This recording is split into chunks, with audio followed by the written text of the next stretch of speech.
So everybody will know what we're talking about. We have a 2-minute and 30-second trailer, and we're going to play it so everybody knows what we're talking about right now. It all started on that holiday in Spain. They're pilgrims. Pilgrims? Hey. Go to left, mate. No, I'm in training. Training? Yeah, I'm going to walk the Camino de Santiago. That's an 800-kilometre pilgrim's walk in Spain. I am hoping that after this Camino, I won't have to apologise for you anymore. Are you Bill? Yeah, I'm Balázs. Nice to meet you. Here comes Leslie, yeah. Hi. Oh, no, don't hug. I'm Rosa. Rosa. Home for the night? They have a turn-down service? That's a joke. Do you sleep well? No, there was someone snoring. Farting. That's disgusting. Ce n'est pas la bonne route. Ah, bonjour, madame. Bonjour, monsieur. Somewhere along the way. I don't know why I'm doing this walk. I want to let the walk give me the answer. Hope you find what you're looking for. Somewhere along the way.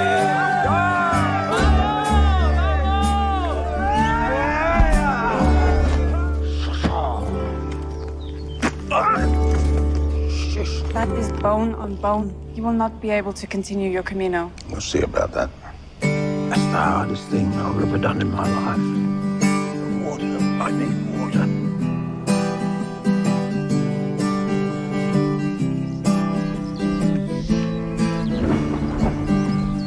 I see this walk as an 800-kilometre long cathedral. This is the Camino. Miracles happen all the time.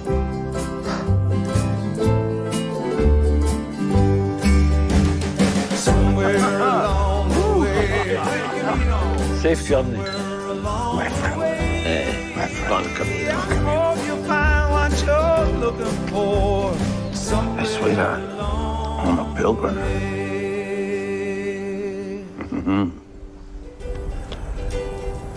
Somewhere along the way.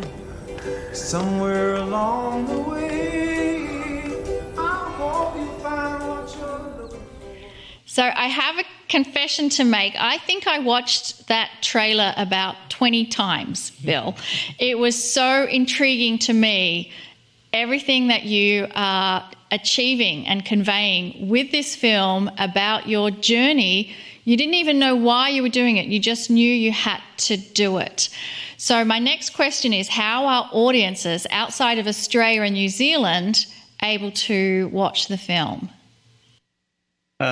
Really good question, Monica. We're working on a release in North America for September, October this year, and hopefully in Europe roughly the same time as well. There's a person in the film called Johnny Walker. He is kind of like the doyen of the Camino. He's walked 57 Caminos.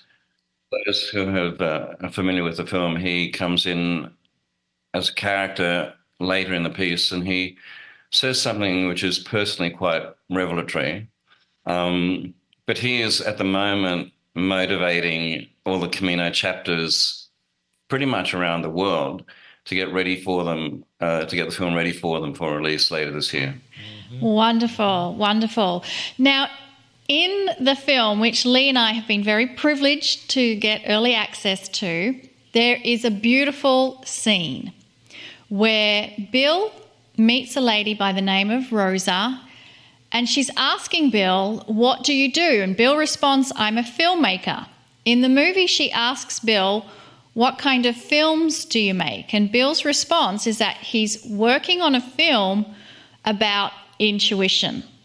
So that's as far as it goes in the movie, The Way, My Way. But I happen to know the backstory to that film that you made all about intuition. So I would love for you to share with us the intuition film.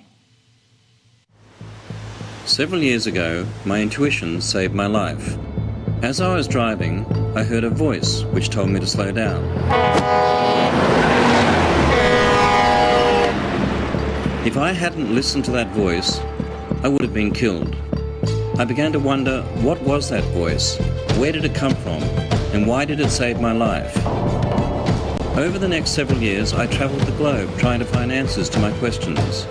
I sought out sadhus and saints, mystics and physicists, and some of the world's leading experts on intuition.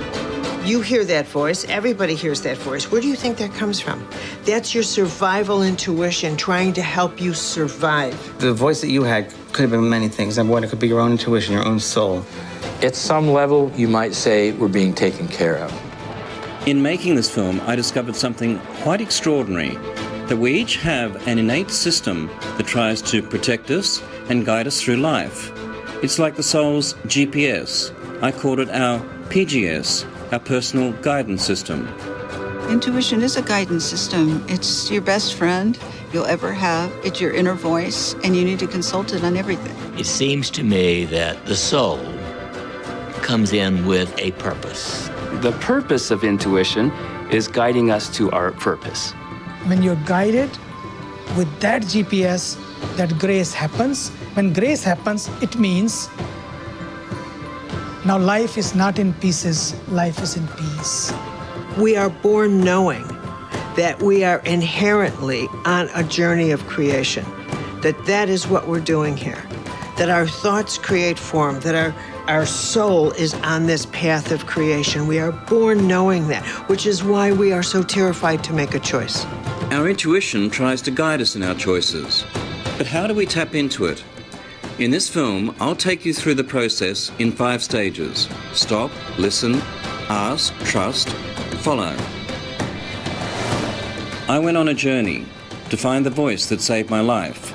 That journey took me to the furthermost corners of the planet and to the innermost depths of my soul.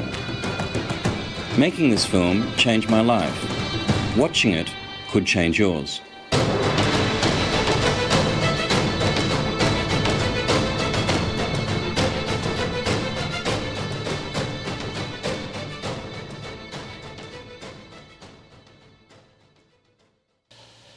So we're calling this film an intuition that Bill has made the PGS film, just in case we use those initials. My first contact with Bill, and he said, I want you to be in this film. I was shocked to get a call from Bill Bennett at all, filmmaker in Australia. So even before we talk about the film of the trailer that we just saw, would you enlighten us a little bit about why you called me, why you called anybody? What happened that changed you to start this kind of a film? Lee, I was in New Orleans, in fact, working on a movie, a thriller with Burt Reynolds. This is around about year 2000. And I was, and this was quite a big budget movie, which I was once again writing, producing and directing. And I was going to the airport early one morning to go back to Los Angeles for casting. And as the trailer shows, I was approaching a set of lights, huge truck ran the cross street. Just prior to that, a voice had said to me, slow down. And I'd ignored it. And the voice came in a second time, slow down. I slowed down. The truck narrowly missed me. And I spent then several years trying to find out what happened. What was that voice? Where did it come from? Why did it save my life?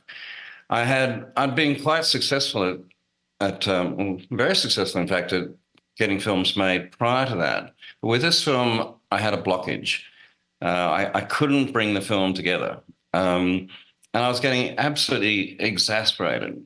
And so one of the things that I did is I decided that I would walk the Camino and dedicate it to the film that I wished to make.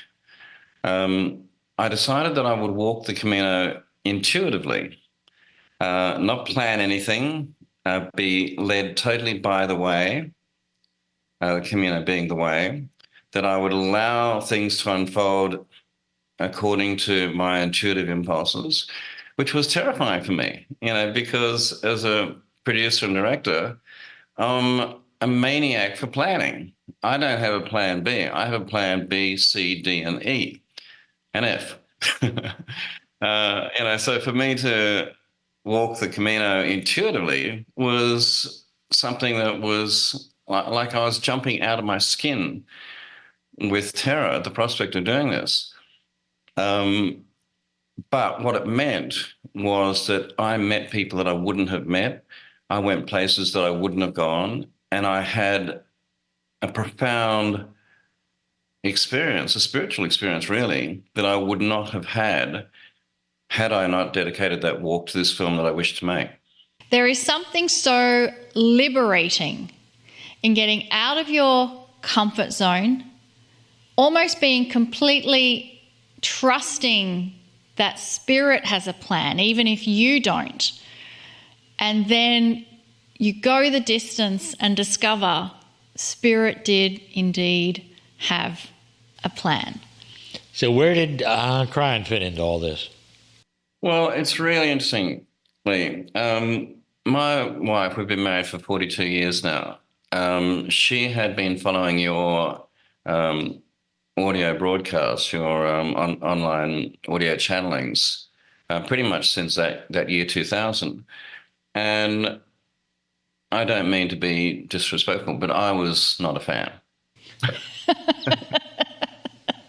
I would come in to the kitchen of an evening, and she would be playing these audio things, and here you are in full Kryon mode, right, with the voice and with the slight sort of echo. I mean, I'm into audio as well. I know the gimmicks, the sort of amplitude and slight stadium kind of feel to the thing, and I go, turn that crap off. See, what you didn't understand that I didn't add echo, those were recordings in large places. just so you know. Now you know that. So what happened next? Anyway, she did not want me to make this film on intuition. She said, you know nothing about it. You are not qualified to do this. You're going to make an absolute mess of it. You're going to waste a lot of our money and a lot of our time. Don't do it. Well, just like I had a compulsion to walk the Camino, I had a compulsion to make this film. And I really did want to find out what on earth that voice was. Cut to, pretty much, I think probably about 8 or 9 years later, I walk into the kitchen, I say, Jennifer, we're going to Ayers Rock, we're going to meet Lee Carroll. And she went, what? And I said, yeah, I'm doing this intuition film, and he knows a lot about intuition, and we're going to go. And she said, well, I don't want to go. I don't want to spend the money because I know everything there is to know about Lee Carroll. And I said, Jennifer, we've got to go.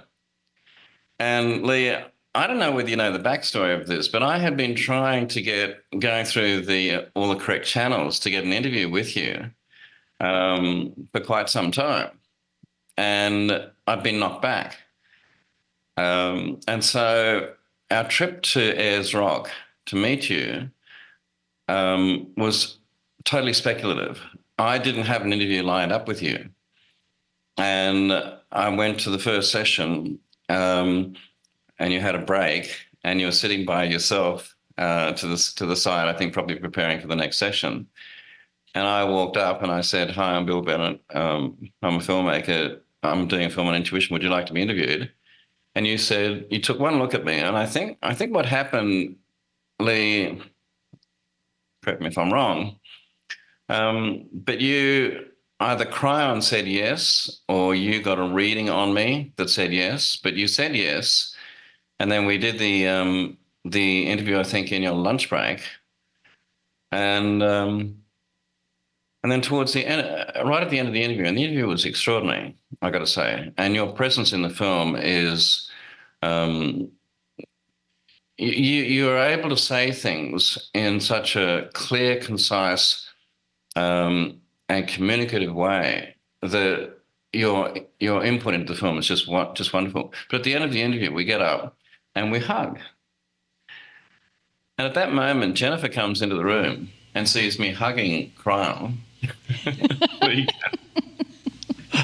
You're in trouble now, Bill. Turn that crap off. Oh. Kid was falls over in shock. I want to let's go to the next one, and we can talk after that. The intuition film, it was done, completed. I know you're not done. You're not done now. I know. I just happen to know how many films you want to make, and you can talk about that in a moment. About these things of life. The next one is Facing Fear, and there was a reason for it. So, before you talk about the reason for it, I have a trailer. Again, it's a shorty for everybody to see now. Recently, I got some bad news. It catapulted me into fear. But I soon realized my fear would only make things worse. To deal with what I was facing, I first had to face my fear. So I set off around the world to find out all I could about fear. Fear is an important functional element of the biological imperative. It is what motivates us. Is it possible that what you think as energy can actually create the physics of reality? By the time you start thinking about something, your fears get hold of you. If we don't deal with that, it'll end up somewhere in our physical body. So the body is continually behaving as if that's happening now. In other words, the body will memorize that emotion and the body will become the mind of fear. Which is feeding any form of fear. Fear, fear, fear. It's fed. And that every choice you make in fear will get you more of the same. I discovered there are two types of fear, real fear and false fear. It's the false fears that are killing us. I learned how to handle these fears. And I also learned that not all fear is bad. Fear can be a motivating force for us to want to make changes. Well, let's actually lean into the boogeyman. What is the boogeyman? Why is the boogeyman here? How can I dance with the boogeyman? I started out choked with fear. Now I'm no longer afraid. Come with me on my journey. You don't have to live in fear.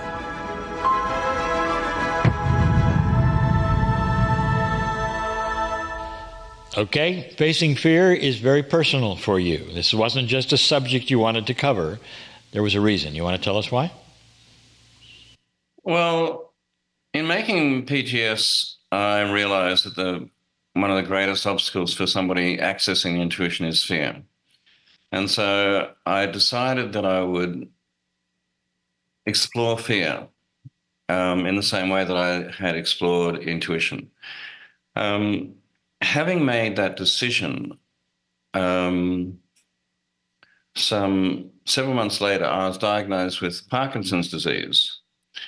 And it's as though Spirit was saying to me, Bill, if you really want to make a film on fear, let's show you true fear.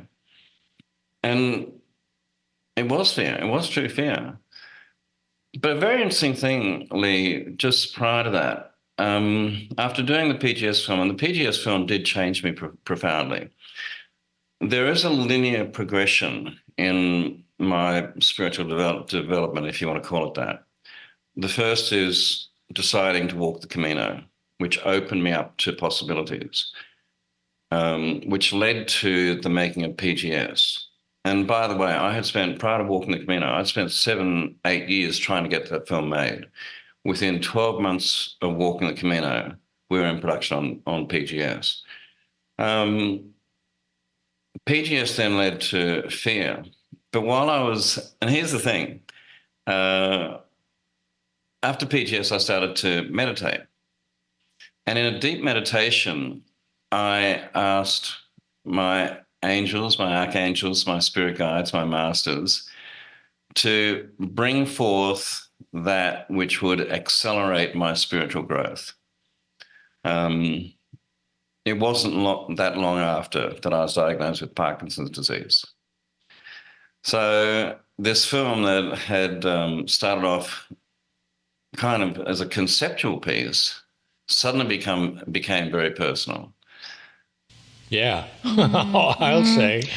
Yeah, facing fear. And so you have interviewed many different walks of life on fear that come at it from a very different perspective. So having done the film, interviewed those people and walked through your own fears, what is your new perception on fear? Monica, the very strange thing is that now, having completed the film, I am largely free of fear. And that's both a good thing and a bad thing. Let's talk about the bad thing.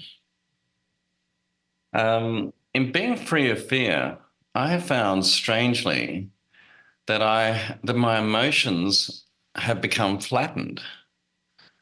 I was at a footy match. I'm a strong supporter of a team called the Sydney Swans, which is Australian football. And I went to a game with my son in Adelaide. It's the first time I've been to a game at an oval for quite some time. And we're playing a very competitive side.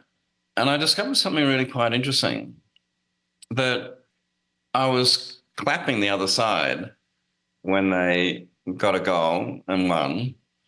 Equally, I was clapping my side as well when that happened. But I didn't experience the highs and the lows that I had in the past, because in largely ridding myself of fear, I have rid myself of the attachment, which is a very, very strange place to be, because I don't get angry when I'm driving anymore. You know, if somebody cut me off or did something horrible on the road, you know, or booped their horn at me or something, I would flare.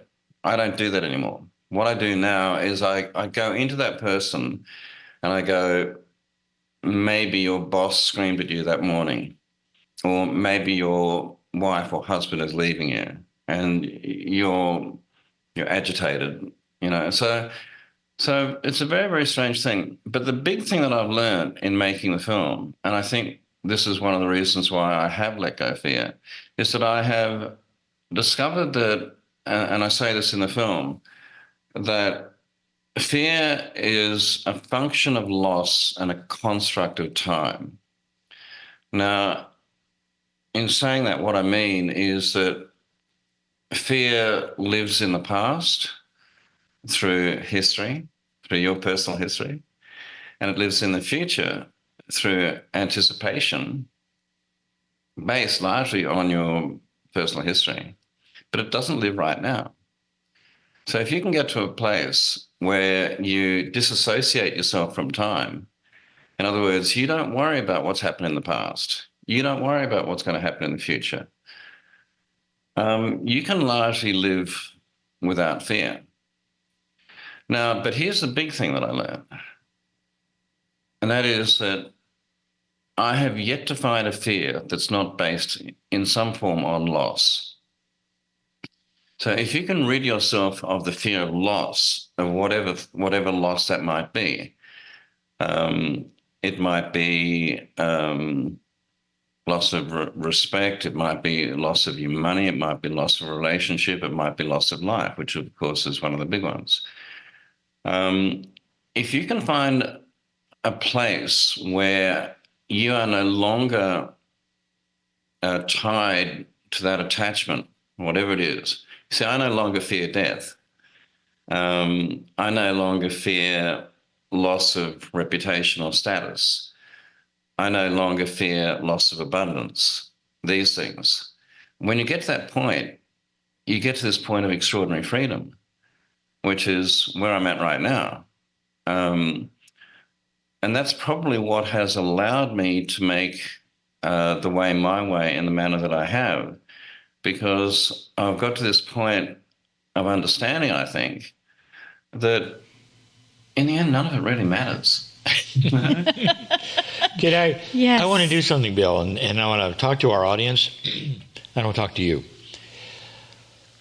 Before we talk about the next film that I know you are making, because I'm in it too, and what I want to tell you is this, is that without prompting, without knowing anything more than a busy guy knows, Bill has just given 3 of the attributes of mastery that Kryon says we are learning, that is available to us.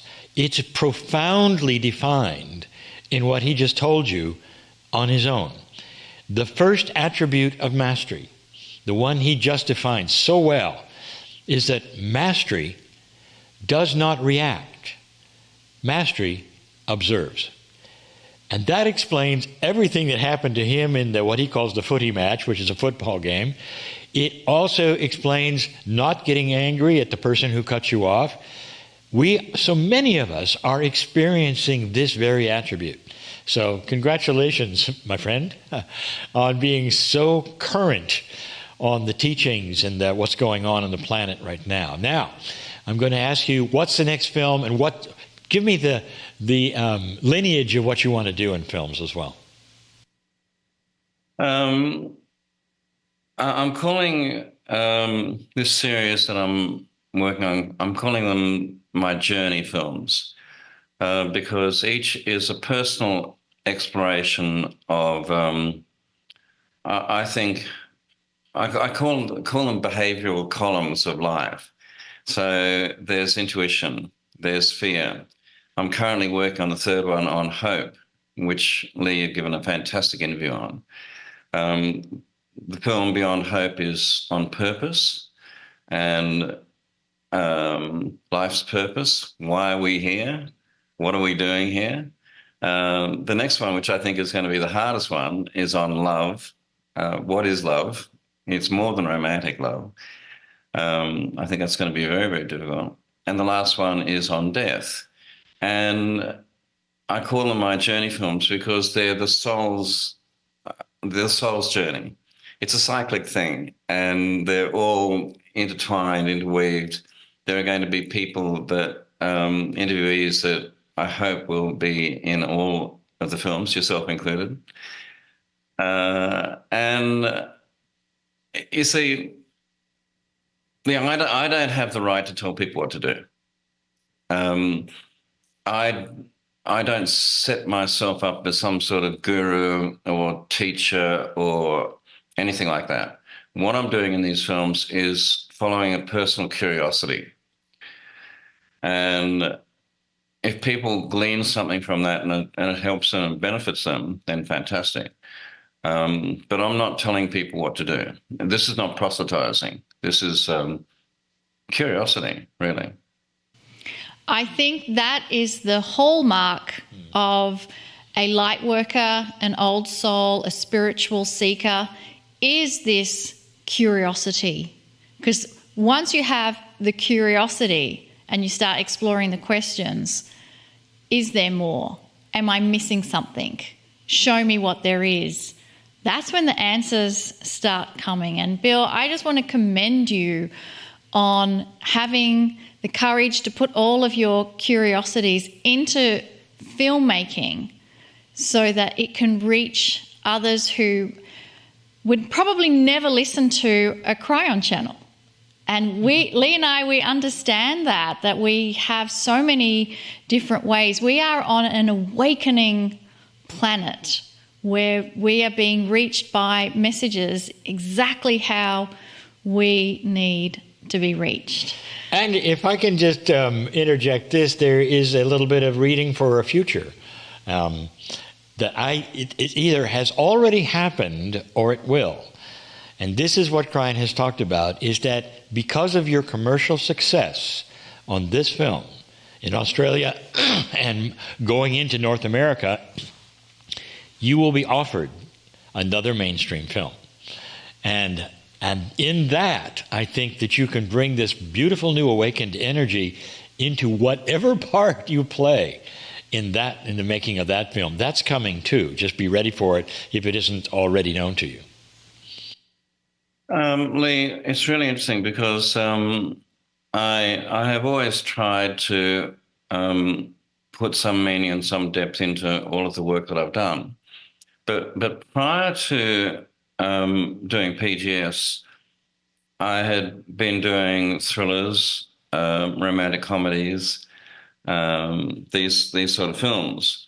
But now I only want to spend my time doing something that has some kind of deep spiritual value, I guess. I think it's coming in ways you don't expect, that are not part of your soul journey. This is the prediction. We'll see. We'll see. When we have you on again, we'll see what's developed. I would love to have you on after a North American release. We'll see what happens. I've done it, and I got to say, I'm absolutely honored to be on this show today. Oh, I really am. Oh, well, time goes quick, and we've covered a lot of ground. We here. have. Yeah. Is there any last words that you would love to share with the Kryon community or new people who are watching this? Any kind of last words you'd want to share? There is, Monica. The last words in the Facing Fear film are by Sister Jenna, who is one of the leaders of the Brahman Kumari movement. And she says it so beautifully in the film. She says, I ask her, what would you do if you were totally free of fear? And she says, I would turn up full of love and just do the work. And that's what I aspire to do. Turn up full of love and do the work. There is something so incredibly humbling and prosaic about that I respond to on a very, very deep level. Just turn up full of love and do the work. What an absolute joy and pleasure to have you with us, Bill. The simplicity of those words from Sister Jenna capture it all. Yeah. We're so glad really does. You turned up with love to do the work. Thank you, Monica. Thank you, Lee. It's been a real honor for me to be on this show today. Lee, my relationship with you goes back to the year 2000 when I heard you in the kitchen. And we've come a long way. Beautiful. Thank you. We have Beautiful. indeed. Yes, we have. So here's to continued evolution, awareness and journeys. We're now going to take a short break and then we'll see you back here for the Circle of 12.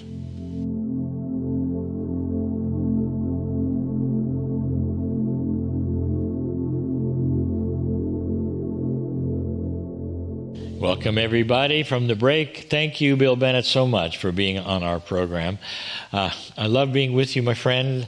I love what you have to say. It's just a remarkable story that you have. And I think it's really right place at right time now because we have an awakening population that I think is going to start demanding the kinds of films that Bill and others like Bill are putting together. Yep. Yeah. So I have a question for our viewers. Feel free to put it into the chat. I would love to know if you're enjoying the new guests on our show and the different kinds of experiences we've been incorporating. So I truly hope so because all these changes have been instigated by Kryon. And we know that between Kryon and our guests, you're going to be blessed every single week. Some of you have noticed that Monica and I are beginning to present more live and in-person programs around the United States and Canada. Now, these are programs that are not live streamed. They have no video replays. They're just in-person shows like the old days, with the great energy of Kryon brought to a certain city. Basically, our live seminars and conferences are happening more often, and we love to see you in person again. Perhaps you'd like to attend one. If you're interested in seeing where we're going to be, hopefully near you,